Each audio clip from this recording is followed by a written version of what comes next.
সাধানুষ্ঠানের এই পর্ব থেকেই নতুন মায়ের পথ চলার এক নতুন গতি শুরু হয়ে যায়। চলেন সাধানুষ্ঠানে কী হয়েছে সেইটাই আপনাদের সাথে শেয়ার করব এই ব্লগে। কেমন আছেন সবাই? আশা করছি সবাই অনেক ভালো আছেন। আপনারা তো আমার ব্লগগুলো অনেক পছন্দ করেন, তার জন্য অনেক ধন্যবাদ। আজকের এই ব্লগটা দেখে আপনারা অনেক অনেক ভালোবাসা দিবেন আর অনেক আশীর্বাদ করবেন। কেন সেইটা তো অলরেডি কিছুটা আন্দাজ করতেই পেরেছেন। আমার ভাইয়ের বউ নতুন মা হচ্ছে। ওর এই পথ চলাটা কিন্তু একদম নতুন। প্রথমবার মা হওয়ার অনুভূতি অন্যবারের তুলনার সাথে মেলানো যাবে না। আমি এখন পুরনো মা, কারণ রুদ্রম বড় হয়ে গেছে, তাই হয়তো ওই সময়কার কথাগুলো অনেকটাই ভুলে গিয়েছি। কিন্তু মিমকে দেখে আবার সেই সময়টাতে ফিরে যেতে পেরেছি। আমারও 7 মাসের সময় যখন সাধের অনুষ্ঠান হয়েছিল, আমিও ঠিক মিমের মতোই হয়ে গিয়েছিলাম। আমি বসতে পারতাম না, কোথাও মুভ করতে অনেকটাই কষ্ট হতো, কিন্তু তারপরেও সব কিছু করতাম। মিমকেও দেখলাম সে সব কিছুই করছিল। আরও মিমের সবচেয়ে বড় সাপোর্ট হচ্ছে আমার মাসি। মাসি মিমকে অনেক বেশি প্যাম্পার করে, সাথে মিমের মা তো আছেই। এই হচ্ছে মিমের পুরো পরিবার, মিমের ভাই, মিমের মা বাবা। সম্পর্কে কিন্তু এরা আমার দাদা দিদিও হয়। বললাম না শুরুতেই যে ওদের সাথে আমার 2 রকমের সম্পর্ক। যাই হোক, এইবার আরেকটা গল্প বলি। অনেক গল্পই তো হলো। এই দেখেন, রুদ্রমকে যুদ্ধ করে ধরে নিয়ে আসছি। কেন বলেন তো? সবাই তো আন্দাজ করতেই পেরেছেন যে সাধের নিয়ম হচ্ছে এইখানে কোনো ছেলে বাবু সাধের যে পায়েসটা থাকে সেইটা নতুন মাকে খাওয়াবে। আমাদের হিন্দুদের আর কি কিছু নিয়ম আছে। তো রুদ্রমকে অনেক বলা হচ্ছিল, সে তো আমার কথায় কোনোভাবেই মানলো না। এরপর তার বাবাকে বললাম, তুমিও একটু চেষ্টা করে দেখো আদৌ তুমি তাকে দিয়ে করাতে পারো কি না। কিন্তু সে তো তার ডিসিশনে অটল, কোনোভাবেই খাওয়াবে না। এরপর আর কি ওকে নেওয়ার সময় নষ্ট করিনি, কারণ সময় পার হয়ে যাচ্ছিল। এরপর মিমের যে ভাইগনা এসেছিল সেই এই নিয়মটা করলো। দেখেন কত সুন্দর করে ও খাইয়ে দিচ্ছিল। বাচ্চাটা এত লক্ষ্মী, আমি এর আগেও ওকে দেখেছি। ও খুবই বাধ্য টাইপের ছেলে। আবার ওকে যখন আমি খেতে দিয়েছি তখনও দেখলাম সে খুবই লক্ষ্মী। দেখেন, প্রথমে নিয়ম হচ্ছে যে 3 বার নাকে শুঙে ফেলতে হয়, এরপর খাওয়াতে হয়। এরপর মিমও ওকে খাইয়ে দিচ্ছিল। পায়েসটা কিন্তু সেই দিন খুব মজা হয়েছিল। এক করে সব বাচ্চাদের খাইয়ে দিল। এরপর আমরা সবাই মিলে বসলাম পায়েস খেতে। দেখেন, এইখানে কিন্তু সবাই জাস্ট বসেছে, তেমন কেউই খাচ্ছিল না। মামুনি একটু খেয়েছে আর আমি খেয়েছি। আমি জাস্ট বলছিলাম যে আমি আর পারছি না। এই যে খাওয়াটা খেয়েছি এইটাই আসলে আমার সবচেয়ে বেশি ইম্পর্ট্যান্ট খাওয়া ছিল। কেন সেইটা বলছি। এই দেখেন, আমি, মিম আর আমার উনি লাস্টে এরাই খেয়েছি। এরপর আর কি আমি একদম কোমর বেঁধে নিয়েছি যে আমি মাসির সাথে হেল্প করব।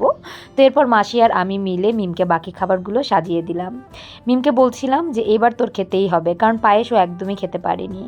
এরপর মাসি যে রান্নাগুলো করেছিল সেগুলোকে খুব সুন্দর করে সে একদম প্লেটে সাজিয়ে এনে দিয়েছে, কাঁসার প্লেটে, দেখতেই সুন্দর লাগছিল। এরপর আমি ফুল দিয়ে একটু ডেকোরেশন করে দিচ্ছিলাম যেন দেখতে আরও বেশি সুন্দর হয়। আমি একা করছি, তাই মাসি নিজে এসে তার ছেলের বউর জন্য আমার হাতে হাতে সব কিছু সাজাচ্ছিল। এইরকম শাশুড়ি আসলে কয়জন পায়? তার ছেলের বউর কী লাগবে না লাগবে সেই সব খেয়াল তার খুব আছে। দেখেন, আমি আর মাসি কিন্তু পুরো টেবিলটা সাজিয়ে নিয়েছি। প্রতিটা রান্না শুধু দেখতে না, খেতে অসাধারণ হয়েছিল। দেখেন, টেবিল সাজানো কিন্তু কমপ্লিট। এবার কি? এবার আমাদের নতুন মাকে বসিয়ে দিতে হবে। সে এইবার খাবে, দেখি কতটুকু খেতে পারে। চলে শুধু সাজিয়ে দেওয়াটাই। মিম সেই দিন খেতেই পারেনি, কারণ এত রিচুয়ালসের মাঝখানে ওর হাত পা পুরো ফুলে গিয়েছিল। ও মুভ করতে পারছিল না আর বারবার আমাকে বলছিল আমি প্লাস ওর বোনদের যেন সবাই একটু খেতে বসে। কিন্তু আসলে আমি এত বেশি পায়েস খেয়ে ফেলেছিলাম যে আমি খেতে খেতে একদম রাত হয়ে গিয়েছিল। এরপর আমার ভাইয়েরা চলে এসেছিল, ভাই, মামি, মাসি, এরা সবাই এসেছে। আমি এদের সবাইকে খাবার সার্ভ করেছিলাম।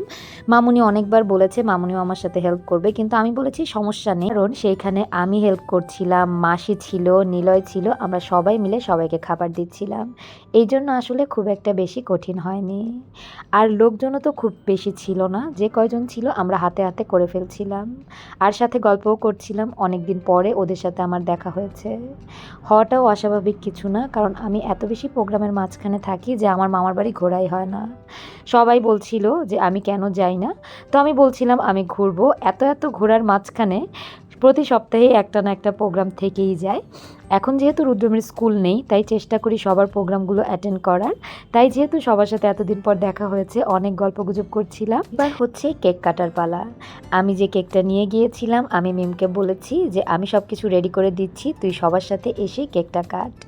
আসলে ও শুয়েছিল, ওর ক্লান্তি দেখে আমার নিজেরই খারাপ লাগছিল, কিন্তু বাচ্চাদের এক্সাইটমেন্ট দেখার মতো ছিল।